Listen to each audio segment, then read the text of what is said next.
The following is the opening statement from FBI Case File 67, compiled March 28, 2024.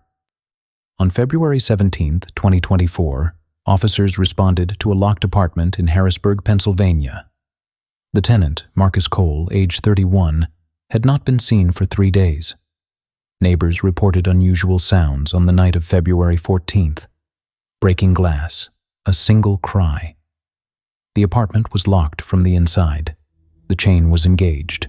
Officers forced entry and found the bedroom in the condition documented in the evidence file. 3 mirrors shattered. 1 mirror intact but non-reflective. The bed made. No signs of struggle. Marcus Cole was not present. He has not been located. A camera was recovered. What follows is the complete footage from the SD card found at the scene. I need to explain how this started because looking back now, it sounds insane. But at the time, it made sense. It was just a video, a stupid little experiment for my channel.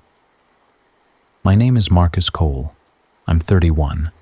I edit video for a living, freelance stuff mostly, corporate projects, and the occasional wedding. I work from home. I've been working from home for about 2 years now, ever since the divorce. It wasn't a bad divorce, not really. We just stopped being married somewhere along the way and eventually made it official. She kept the house. I got the apartment. The mutual friends went with her.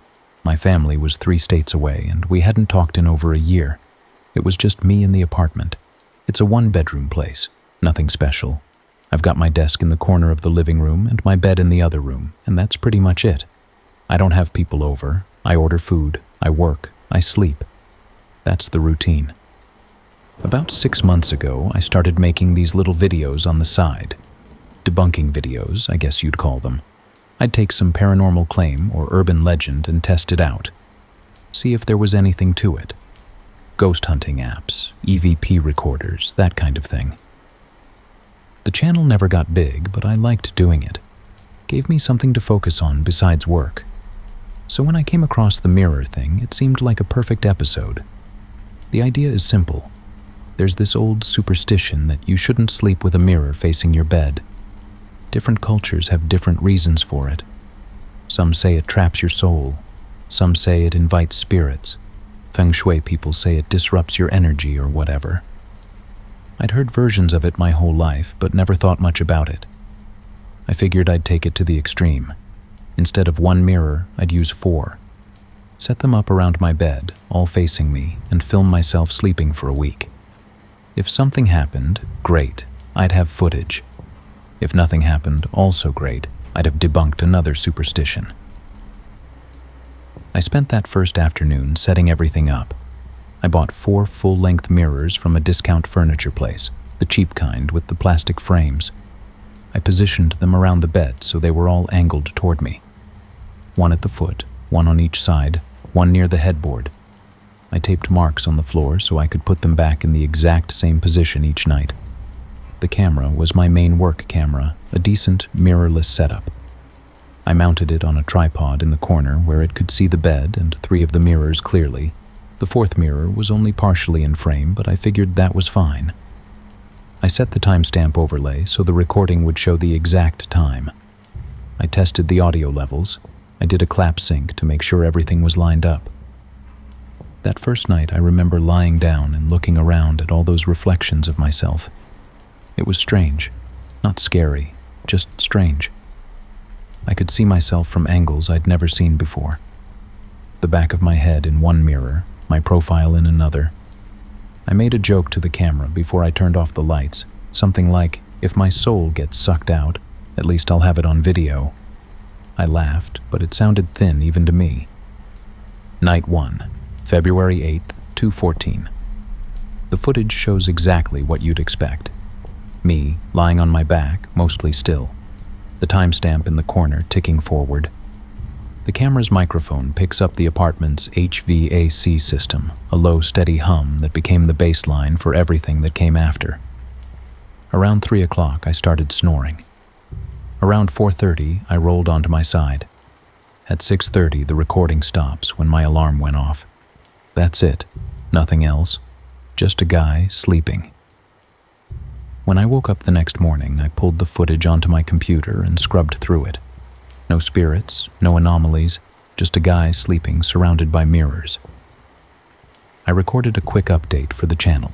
Night 1, nothing to report, system works. On to night 2.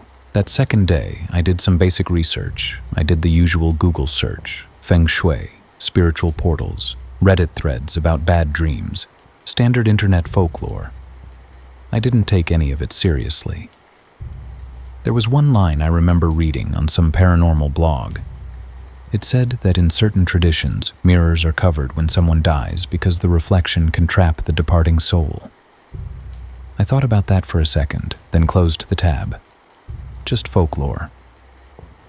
Old superstitions from people who didn't understand how glass and light work. Night 2. I set everything up the same way. Same mirror positions, same camera angle, same timestamp overlay. I went to bed around 11 and fell asleep pretty quickly. When I reviewed the footage the next morning, I found something. It was small, probably nothing, but I flagged it anyway. At 2:41 in the morning, I rolled over in my sleep. Normal movement, nothing unusual about it. But in the mirror on the left side of the bed, my reflection seemed to lag behind. Just a fraction of a second, like there was a slight delay between when I moved and when the reflection moved. I watched it a few times, frame by frame. It was probably an autofocus issue, or maybe exposure lag from the low light. The camera was hunting for focus in the dark, and it created a weird artifact. That had to be it. I made a note in my log. 2:41, possible sensor hunting, reflection desync in left mirror. I saved the clip and moved on. At the time, I didn't think much of it. It was night 2. I had 5 more nights to go. If it was just a camera glitch, it would probably show up again and I could figure out what was causing it. And if it wasn't a glitch, well, that would be interesting too. I remember thinking that. Thinking it would be interesting. I had no idea what I was inviting in. Day 3 was when things started to feel different. I woke up exhausted. 8 hours of sleep, and I felt worse than when I'd gone to bed. My body was heavy. My head was foggy. I made coffee and sat at my desk, but I couldn't focus on anything. I noticed something else that morning. I was avoiding the bathroom mirror. Not consciously at first. I kept finding reasons not to look at it. I'd brush my teeth, staring at the sink. I'd wash my face with my eyes closed. When I finally caught myself doing it, I forced myself to look up at my reflection. I looked fine. A little tired maybe, dark circles forming under my eyes, but fine. Still, something about looking at myself felt off, like I was being watched from the other side. I ordered blackout curtains that afternoon, told myself it was to improve the video quality, cut down on any light leaks that might be affecting the footage. But part of me just wanted the room darker. I don't know why. That night, I set up for night 3. Same positions, same angles, same routine. I remember lying down and staring at the ceiling for what felt like hours before I finally fell asleep. The mirrors were all around me in the dark. I could feel them there, even with my eyes closed. Night 3. February 10th, 03:09. The footage from that night changed everything.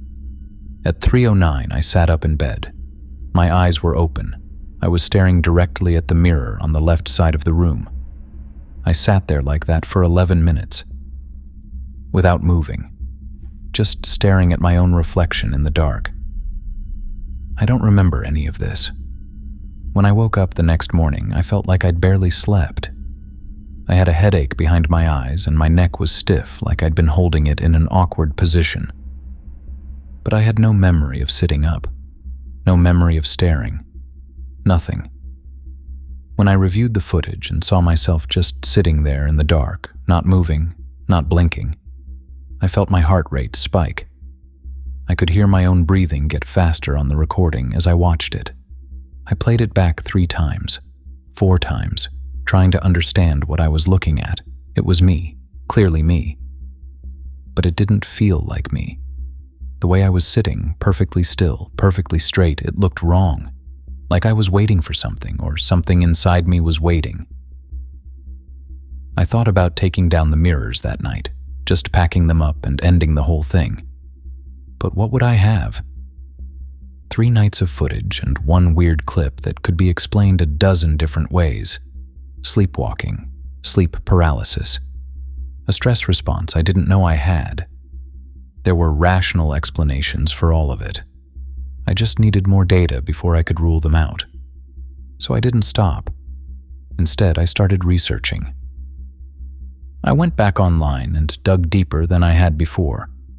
Past the Feng Shui articles and the Reddit threads, I found an old forum from 2011 where people were sharing their experiences with mirror sleep experiments. Most of the posts were what you'd expect: bad dreams, feeling uneasy. One guy said he kept waking up at the same time every night, but there was one post that stood out. A user with a name I don't remember wrote about trying the experiment for a full week. They said things started normal but got worse around night 4 or 5. They said their reflections started moving differently than they did. Small things at first. A blink that didn't match. A hand that moved a half second too late. Then bigger things. They said by night 6, their reflection was doing things they weren't doing at all. The last line of their post was a warning. Do not go past night 6, that's when it notices you. I scrolled down looking for follow-up posts from the same user. There weren't any. Their account had been inactive since 2011. I kept searching. I found an old paranormal blog from 2008 that talked about something called Those Who Wait in Reflection. The article claimed it was a name used in certain fringe texts for entities that exist in what it called the space between the world and its image. The blog said these things weren't ghosts. They weren't spirits of dead people. They were something else, something older. The article used a word I'd never heard before. Balam. According to the blog, they watch, they wait, and when the barrier between the reflection and the real becomes thin enough, they take. The article listed symptoms of extended mirror exposure: exhaustion, weight loss, memory gaps, feeling disconnected from your own reflection, feeling like you're being watched. It mentioned the old tradition of covering mirrors when someone dies, saying it originated as a way to prevent these entities from claiming the departing soul. I read all of this out loud in a flat voice, recording it for my channel. I smiled at the camera, but the smile didn't reach my eyes. I told myself it was just internet folklore, creepypasta stuff. People making up scary stories for attention. I bookmarked the page anyway. Night 4, February 11th, 3:33 a.m. Night 4 was when I knew something was actually wrong. The footage shows me sleeping normally until around 3:30 a.m. In the third mirror, the one at the foot of my bed, my reflection is completely still even though I'm adjusting my pillow in the actual footage. I watched myself adjust that pillow while my reflection just lay there motionless, staring up at nothing, not moving at all. I went through the footage frame by frame. I exported clips. I slowed them down to quarter speed. There was no technical explanation. The camera was working fine. The timestamp was consistent. The audio and video were perfectly synced. The only thing that wasn't synced was my reflection. I labeled the clips and saved them to a separate folder. My hands were shaking while I did it. I'd figure out what was causing it.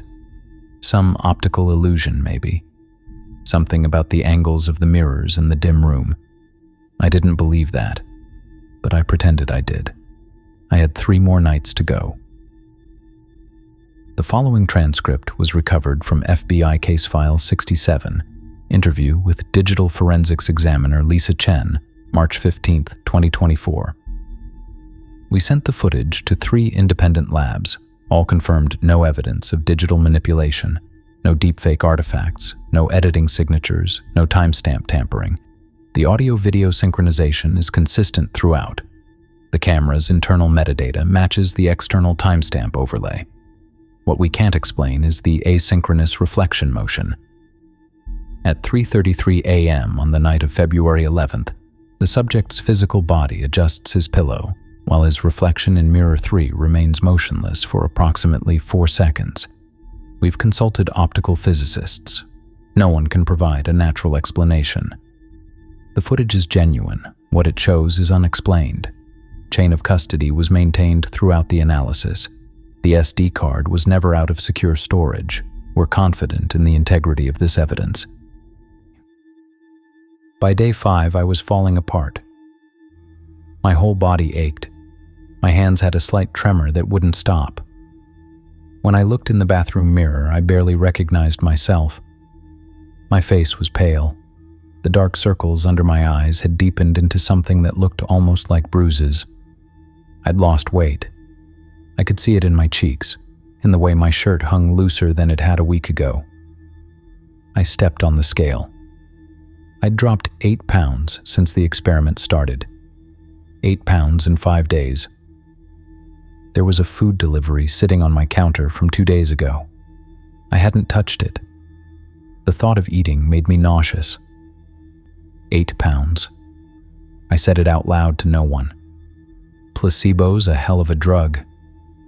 The words came out flat. I didn't believe them even as I said them.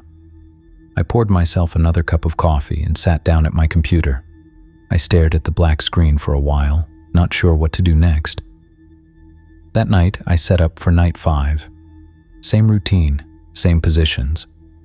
I was moving on autopilot at that point. Part of me wanted to stop. Part of me needed to see what happened next. Night 5, February 12th, 03:12.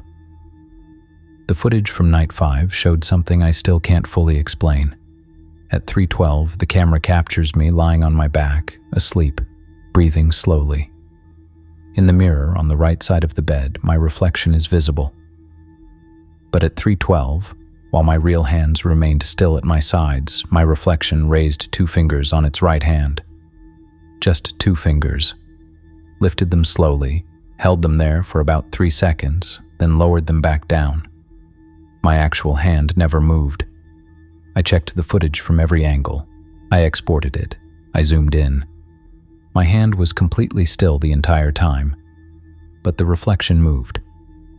I didn't say anything when I watched it back. I just sat there staring at the screen. After a few minutes, I closed the file without commenting. I couldn't think of anything to say. There was something else on the footage from that night, something I almost missed on my first review. At 3:47, the camera shows me still asleep in bed. Everything looks normal at first. The room is dark. The mirrors are reflecting the low light from the clock on my nightstand. But in the left side of the room, behind the mirror, there's something standing there. It's hard to see at first. That part of the room is dark and the shape blends into the shadows. But once you notice it, you can't unsee it.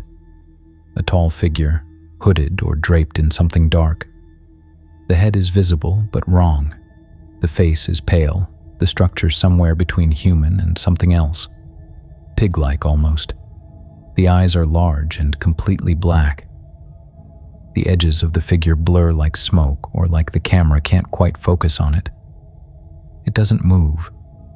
For 4 minutes, it just stands there, watching me sleep. Not blinking, not shifting, just watching. At 3:51, it's gone. I scrubbed through the footage frame by frame. There's no exit, no movement. In one frame, it's there. I paused on the clearest frame I could find, the one where the face is most visible. I stared at it for a long time. That pale face, those black eyes, looking at me while I slept. I should have stopped right there, packed up the mirrors, ended the experiment. But I kept coming back to the same thought. What if it wasn't real? What if my camera had glitched, or the low light had created some kind of artifact, or I was just so sleep-deprived that I was seeing patterns and shadows? I'd been reading too much online. I'd been priming myself to see something scary. That had to be it. The rational part of my brain wouldn't let go of the idea that there was a normal explanation. I told myself I'd do one more night. It could be explained away as pareidolia in the low light. One more night. I didn't say anything to the camera. I closed the file. I couldn't look away from the black screen for a long time. Day 6. I went back to the forum. I needed to find that user who had posted the warning. I scrolled through old threads looking for their username, trying to find any other posts they might have made. Eventually, I found one more. It was their final post, dated 3 weeks after the warning. I went back. I had to know. It wasn't human. It wasn't anything I can describe, just dark and wrong, and it saw me. I left my apartment that night and I haven't been back. I'm staying at my sister's house now. I still see it sometimes, in windows, in my phone screen when it goes dark. I think I let it out. I think once you see it, it doesn't go back. That was their last post. The account was deleted sometime after. I just sat there thinking about what I'd seen in that corner. Night 6, February 13th, 03:18. Night 6 was when it touched me. The footage shows me asleep as usual. At 03:18, the audio picks up something. A soft sound, like fabric shifting. Then another sound underneath it, a rasp, like skin dragging slowly across glass. Nothing visible happens on the footage. The room looks the same. The mirrors reflect the same dark shapes. But that sound continues for almost a minute. Fabric and glass and something moving that the camera can't see. When I woke up the next morning, there were 3 parallel scratches on my chest. Raw red lines running from my collarbone down toward my ribs. They weren't deep enough to bleed, but they stung when I touched them. I had no memory of scratching myself. My fingernails were clean. I showed them to the camera. My hands were shaking. Like something had dragged its fingers across my skin. I had one more night to go. The following transcript was recovered from FBI Case File 67, Forensic Pathology Report, March 22, 2024. Skin cell samples were recovered from beneath fragments of Mirror 3, the one found shattered at the scene. DNA analysis confirmed the cells belonged to Marcus Cole. However, the cellular degradation patterns are inconsistent with the timeline. The samples show markers typically associated with tissue that has been dead for approximately 3 to 5 years. This is not possible given the circumstances. Mr. Cole was confirmed alive and active on his social media accounts less than 72 hours before the incident. We have no explanation for this discrepancy. The samples were tested twice by separate labs. Both returned the same results. The cells are his. The aging is impossible. We are treating this as an anomaly and have included it in the evidence file without conclusions. Day 7, February 14th. Valentine's Day, not that it mattered to me anymore. Everything in my body was telling me to stop. I was exhausted. I was scared. I'd seen something in that corner that I couldn't explain, and I had scratches on my chest, and I knew on some level that if I kept going, something bad was going to happen. But I couldn't stop. Not yet. I needed to see it through. One more night. Just one more, and then I'd have a complete week of footage. Then I could stop. I picked up my phone and called my ex-wife. I don't know why. We hadn't talked in months. The phone rang 3 times, and then she answered. Marcus? I didn't say anything. I sat there holding the phone, listening to her voice. She said my name again, asked if everything was okay. I wanted to tell her what was happening. I wanted to tell her about the mirrors and the footage and the thing I'd seen standing in the corner of my room. But I couldn't find the words. After a few seconds, I hung up. I sat on the edge of my bed for a long time after that. The scratches on my chest itched. I could feel the mirrors around me, even though the room was bright with daylight. I'd spent the whole week telling myself there were rational explanations. Camera glitches, sleep deprivation, pareidolia, my brain finding patterns in shadows because I'd been reading too many scary stories online. I'd held on to that so hard, but the scratches on my chest were real. I couldn't explain it away anymore. I said it out loud, to myself, to the empty apartment. I wanted this to be nothing. I really did. But it isn't nothing. Something is happening, and I don't understand it, and I'm scared. I didn't record that. Later that afternoon, I went back to my computer. I'd been collecting articles and forum posts and scanned pages throughout the week, saving anything that seemed relevant.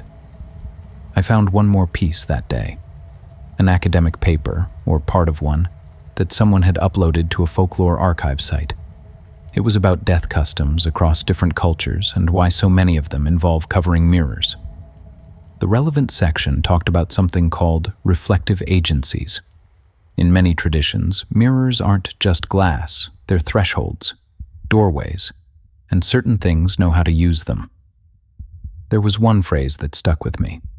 I copied it into my notes and underlined it twice. Invitation accumulates. That was the theory. You don't open the door all at once. You open it a little bit every time you sleep in front of a mirror. Every night the gap gets wider. Every night the barrier gets thinner. And eventually, after enough nights, the door is open wide enough for something to come through. I thought about the past week. 6 nights of sleeping surrounded by mirrors. 6 nights of whatever was on the other side watching me, studying me, waiting. Had I been sending invitations every night? Had each night made the next one worse? I closed my laptop and looked at the bedroom door. The mirrors were still in there, set up exactly where I'd left them. The camera was still on its tripod. Everything was ready for night 7. I wrote a note, handwritten on a piece of paper from a notepad I found in a drawer. I placed it next to the camera on the tripod. If you find this, watch the footage from nights 4 through 6. This wasn't a prank. This wasn't a hoax. I don't know what's happening, but it's real. My name is Marcus Cole. I lived here alone. I didn't know why I wrote lived in past tense. It just came out that way. That evening I prepared everything. I checked the tape marks on the floor first. The mirrors hadn't shifted all week. I made sure of it every night. I put in a fresh SD card with plenty of storage. I checked the battery and plugged the camera in just to be safe. I adjusted the angles slightly so all 4 mirrors would be as visible as possible. I closed the blackout curtains completely.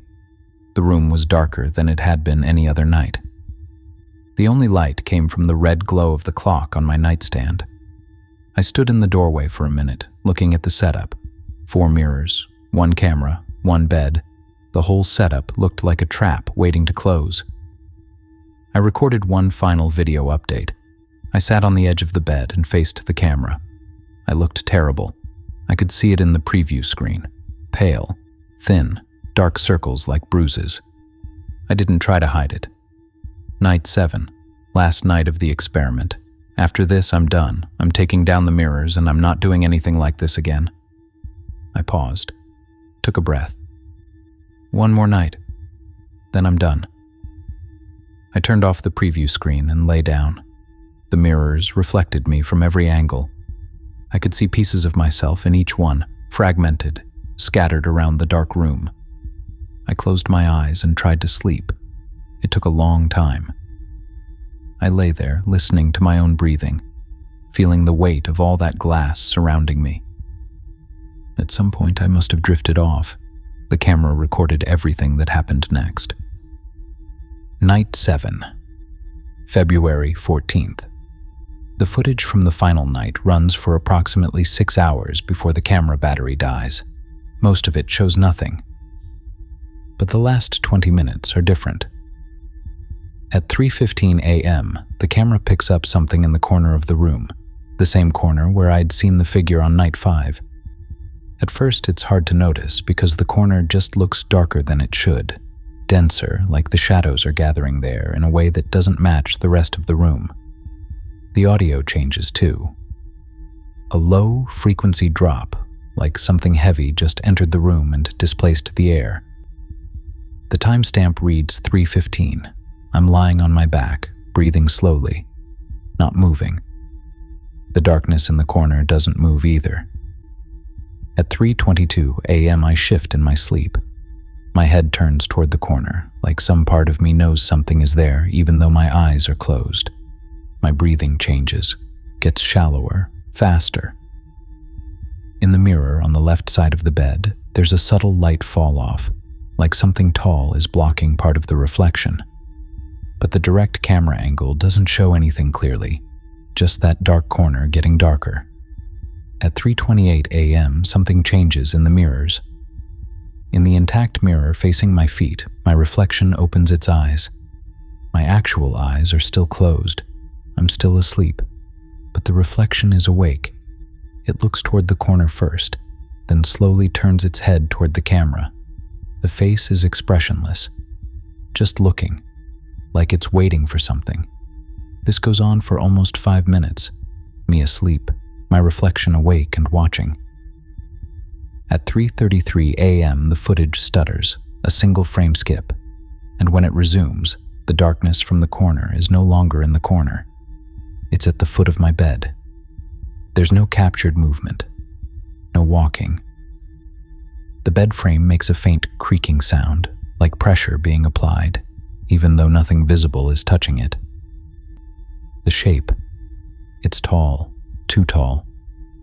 It has to hunch slightly even though my ceiling is 8 feet high. There's something draped over it, dark fabric or something that looks like fabric. The edges of the whole figure blur slightly, like the camera can't fully resolve what it's looking at. At 3:34 a.m., my eyes open. The footage shows me seeing it. My whole body goes rigid. I don't scream. I don't move. Tears start running down my face. I'm looking directly at the thing standing at the foot of my bed and I can't move. I whisper something. At 3:35 a.m., the figure moves. In the mirror, I can see it clearly. It leans forward toward me, the pale face, the black eyes fixed on mine. The structure of it wrong in ways I can't describe. But the direct camera angle shows mostly darkness. The corner is black. The space above my bed is black, just shapes and shadows moving. The whispers are there on the audio though, layered, reversed feeling textures that shouldn't be possible from a human throat. The mirror shows what it is. The camera shows only what it allows. At 3:36 a.m., the footage corrupts. Heavy static fills the frame. Through the static, there's audio. A long, wet inhale. Not breathing in the normal sense. More like drinking, like something drawing in air or drawing in something else. Then a sound like thin ice cracking. Quiet, brittle, final. The static lasts for 47 seconds. At 3:37 a.m., the footage clears. The bed is empty. The sheets are smooth and flat like they've been made, like no one ever slept in them. I'm gone. 3 of the mirrors are shattered. The glass is scattered across the floor. The 4th mirror, the one at the foot of the bed, is intact, but it doesn't reflect the room anymore. It just shows black, complete darkness, like it's not a mirror at all, like it's a window into nothing. The corner where the figure first appeared looks normal again, just a corner, just shadows. At 3:38 a.m., the light from the hallway, the thin line visible under the bedroom door, brightens slightly, then dims, like someone walked past. But there are no footsteps, no sound at all. The camera continues recording for another 5 hours and 22 minutes until the battery dies. Nothing else happens. The room stays empty. The bed stays made. The dark mirror stays dark. That's where the footage ends. Closing statement.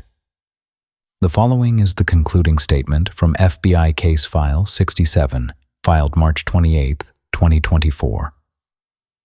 The apartment was discovered on February 17, 2024, 3 days after the final recording. A neighbor reported unusual sounds on the night of February 14th. Breaking glass, A single cry, then silence. Local police responded on the morning of the 17th after the neighbor reported a smell coming from the hallway. There was no smell. But the complaint was logged and officers were dispatched. The apartment door was locked from the inside. The chain was engaged. Officers had to force entry. Inside, they found the bedroom exactly as it appears in the final frames of the footage. No signs of forced entry through windows or any other access point. Marcus Cole was not present. He has not been located. The camera was still mounted on its tripod. The SD card was recovered and entered into evidence. The footage you have just reviewed represents the complete contents of that card, presented without alteration. Video forensic analysis confirmed no evidence of tampering, editing, or digital manipulation. 3 independent laboratories reached the same conclusion. The footage is genuine. Audio analysis identified infrasonic components during the 0333 to 0337 time window. Frequencies below the range of human hearing, consistent with what one analyst described as a pressure event of unknown origin. No mechanical or environmental source could be identified. At the request of supervisory personnel, a consulting chaplain was brought in to review the footage. He watched approximately 4 minutes of the Night 7 recording before requesting to stop. His only statement for the record was, "This is not a haunting. This is something else. I cannot help you with this." The glass fragments from the 3 shattered mirrors were analyzed. Fracture patterns indicate the glass broke outward, away from the reflective surface, as if something pushed through from behind. 3 days after the apartment was discovered, a neighbor in the adjacent building reported seeing a man resembling Marcus Cole reflected in her window at night. She stated the figure was standing in her apartment behind her, visible only in the glass. When she turned around, no one was there. Exterior security cameras showed no one present outside her window at the time of the sighting. This report has been logged but remains unverified. Marcus Cole is officially listed as a missing person. The case remains open. No suspects have been identified. No charges have been filed. The mirrors recovered from the apartment are currently in secure evidence storage. The intact mirror, the one that shows only darkness, has been placed in a separate containment unit. Personnel have reported feeling uneasy in its presence. One officer described a sensation of being watched when standing near it. These reports are noted but not substantiated. I have reviewed this footage 17 times in the course of this investigation. I have read every document, every analysis, every expert opinion. I do not have an explanation for what happened to Marcus Cole. For personal reasons, I have covered every reflective surface in my home. Mirrors, television screens, my phone when it goes dark. I would suggest you consider doing the same.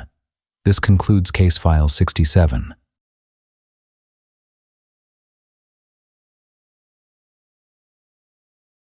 That's the end of our time together tonight. I'm Rex. Thank you for letting me be the voice in your ear while the world sleeps. If you haven't joined the Nocturnal crew yet, hit subscribe and turn on notifications to stay locked in. I'm curious to read what you thought about this one. Stay safe, and I'll be back before the sun comes up.